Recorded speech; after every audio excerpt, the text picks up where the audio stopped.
Hi friends, कैसे हो आप लोग। तो आपके लिए मैं फिर से एक नया वीडियो लेकर आया हूँ ऋतु जी का, जो कि बहुत मजेदार है। तो वीडियो को देखिएगा लास्ट तक। और ये चैनल ऋतु जी का है, जो कि आप चेक करके सब्सक्राइब कीजिएगा। तो चैनल को चेक करके सब्सक्राइब जरूर कर लीजिएगा। तो चलिए दोस्तों, आज का वीडियो शुरू करते हैं।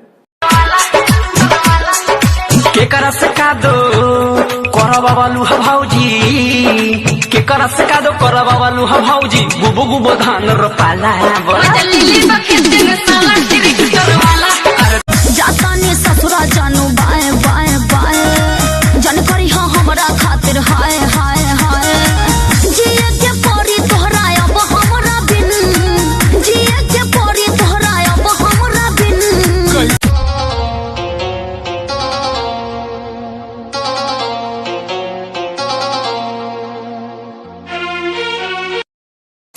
पूछी भतावे तो भताइब कैसे, अपन चढ़ली जवनिया धो गई। जवन ससुरवा में होला नई होलवे में हो गई। सुना मन के संभार हवे महंगा सामान, फेरा में जे परब त हो जाई बजियान। आग पोरे पोरे भरल बा भीतरिया, चुम्मा चुम्मा दे दे चुम्मा चुम्मा। सुना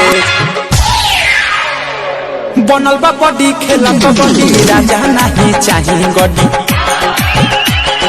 बनल बा बॉडी खेला कबड्डी, राजा नहीं चाहिए गड्डी। 10 नहीं 20 ना हजार। हाँ तो यार, आप लोग ऋतु जी का वीडियो को बिल्कुल भी लाइक नहीं कर रहे हो यार।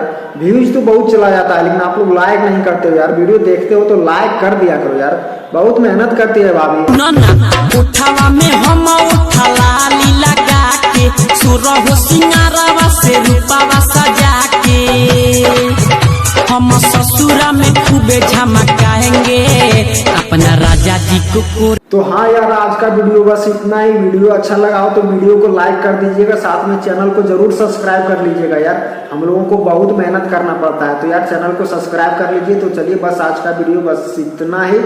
जय हिंद, वंदे मातरम।